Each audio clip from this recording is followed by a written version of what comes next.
uKhuzani uzobe abe mkhulu kangaka, akabanga mkhulu ngoba uKhuzani ephushwa ama-Blue Nation kuphela. Uphushwa namanye ama-nation amthandayo, kodwa amthanda ukumshendeza. You understand? Nkosi something. Kunamapheshi akhe uKhuzani ahlale emgadile. Kunama-toilet paper njalo ahlale ela eduze. Akabonakala emcimbini kuthiwa idanda iJulayi, wacela ubani Mpinda, washa wacima. Ungalingi ushintshe ubuwena ngenxa yokujaha izinto ezithrendayo. Abantu abangithandayo bangithandela ukuba uKhuzani enginguye, futhi bangithandela nomculo engiwuculayo. Before iqhubeke le ndaba ibhalwe ubani uKhuzani? King Dlamlenze Mpungose, uMr umnumzane. Le post uyibhaleke ezweni eyidlule, maybe 2 days ago, since ke iveza lapha ukuthi isinesikhathi singanani ibhaliwe. Siyasithanda nje ukuhamba sibheka ama-post abaculi ukuthi yini abayicabangayo, yini esemqondweni. Njengoba ziningi izinto ezithrendayo noKhuzani uyavela-ke nokwakheke akubekayo, akubekela abantu abamlandelayo. Right, uma iqhubeka indaba ithi qhubeka nesiphiwo sakho, kungcono ukuthandwa kwento eyi-original engakhiwanga ngobukhazikhazi ukuze ijabulise amakhasimende. Asikasibona ikhokhi ishintshe i-taste ngenxa yokufika kwe-Sprite. Okungcono ishintshe ibhodlela ukunokuba ishintshe i-taste. Asibonanga ushintshe i-taste ye-Black Label ngesikhathi kufika iStella, kodwa kwashintsha ibhodlela yaqhubeka i-taste yaba ileyo nto eyaziwa ngayo. Eminyakeni edlule kwafika i-trend yokukhipha ama-album amaningi.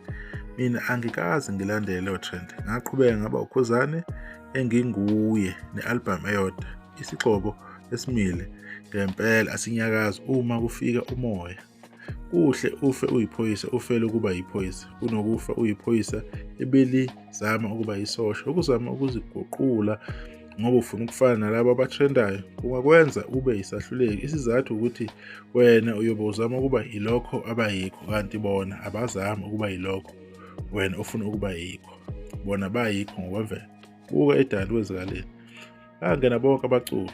Mina ngangena noMaskandi weSinguni, ngafike ngadla abantu, ngacelwa impindi. Ngakho-ke kholela kuwe, hlonipha isiphiwo sakho, futhi ungavumi ukulahlekelwa ubuwena ngenxa yokufuna ukuhambisana nesikhathi. Kunezizathu ukuba uwena, kungakusebenzela ukuziguqula, kodwa kungase kukuphelele endleleni ngoba kusuke kungayona imvelo kuwena. Uzohamba usho ukuthi akuwena. Usho kanjalo uMr Mpungose. I-post laphana-ke enhle-ke kakhulu ayibhalile. Siyazi ukuthi yena uKhuzani whatever into ayibhalayo, whatever into ayikhulumayo, eyikhuluma egameni nje lokuthi uyaposta something. Kunamapheshi akhe uKhuzani ahlale emgadile. Kunama-toilet paper njalo ahlale ela eduze uma ebhizi etoilet, afuna ukuthi-ke asule ngabo. Comment abona kuqala. Kuyohlale ngisho mina ukuthi abalandeli nabathandi bakaKhuzani akusibo labalandeli abavelayo ukuthi bathanda uKhuzani. Abalandeli abakhulu bakaKhuzani bakwelinye iside, lokho niyokubona ngelinye ilanga. Bazi yonke i-movement kaKhuzani, bazi nokuthi ucabangani, bazi nokuthi wenzani-ke manje. Uma kunento eyenzakalayo eqhubekelayo ezweni, akumelanga uKhuzani asho lutho, akusamele aposte, akusamele akhulume into esemqondweni wakhe, ngenxa yokuthi leyo nto leyo-ke injani isuke i-trend. Ilona-ke bhadi-ke analo-ke uKhuzani. Le post ibiyamaniswa-ke nezinto ezenzakalayo, njengoba niyazi ukuthi khona-ke into elokhu i-trend-ke kula malanga. Kodwa leyo nto leyo ibikhuzwa, akekho uKhuzani akushilo, akekho akubizile, akukho futhi akubudlisile, kodwa bona sebekubonile ukuthi uyabhudlisa. So ngeke ngithi mina kuMaskandi lento iyaphambana. Umuntu uthanda kakhulu lo muntu angamsapoti, lo avele ngaye, kodwa umuntu ayithi iqhawe lakhe ilelo. Leyo nto angiyazi isebenza kanjani, ave iphambana. uKhuzani uzobe abe mkhulu kangaka, akabanga mkhulu ngoba uKhuzani ephushwa ama-Blue Nation kuphela. Uphushwa namanye ama-nation amthandayo, kodwa amthanda ukumshendeza. You understand? So bayakwenza-ke lokho.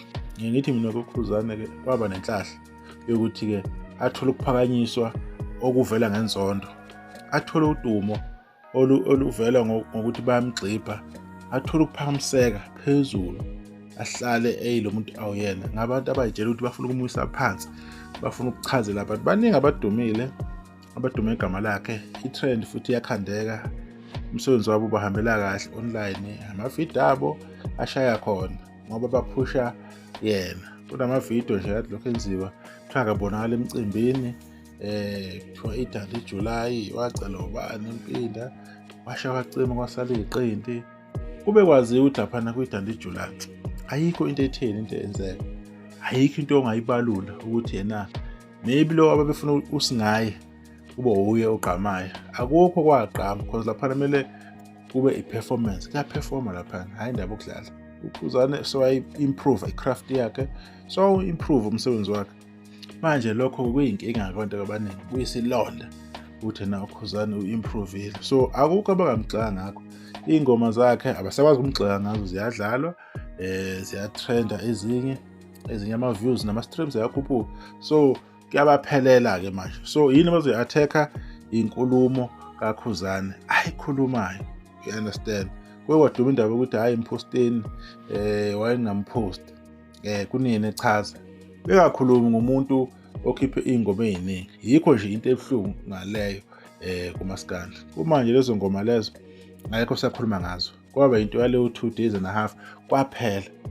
Yasala i-performance kaKhuzani, yasala imile kuze kube namhlanje. Noma ungaya lapha online uthi yo-check ufike uthole ukuthi i-performance kaKhuzani yaba yinhle kakhulu, namanje isadla ubhedi. Ilokho ngikusho ukuthi uKhuzani uhlukile, uhluke ngalokho kubantu. Uma sikuveza lokho, hlabela abantu abaku-understand ukuthi yini. Ngingoba abantu basuke bezama ukugqiba, becindezele, bengafuni kuvele into ehle kangaka uKhuzani ayenzayo. Ngoba senakufaka emqondonini ukuthi ayikho into ehle eyenziwa uKhuzani. Kuningi uKhuzani akwenzayo, kuningi asazokwenza, kuningi futhi okusamele ukuthi akwenze uKhuzani endimeni. Usenebanga elide asazolihamba, abantu-ke abamthandayo nabamsapothayo abalindele olukhulu kuyena. So singalokhu sithembeleza kakhulu-ke, bokuveza nje izinto ey'thize nje ngoKhuzani, ngoba kubalulekile ukuthi nilazi iqiniso leli elingakhulunywa abantu, siniveza lona noma ngasiphi isikhathi. Ibe yinhle iphosti, ayikho nakho ukugcwaneka. Uma wena unenkinga, uma wena unento ekushisayo, uyabona, ushiswa iqanda okwakho lokho, lizokushisa iphosti vele. Iqanda kumele uyolifukamela phela, uyolikhipha, ukuzalele. Inkinga ephethe wena-ke leyo. Uzoyibamba lapho-ke ividiyo kwenza kahle, ngenzeka ukuthi uzodibana kusayo. Ngibonge ithuba.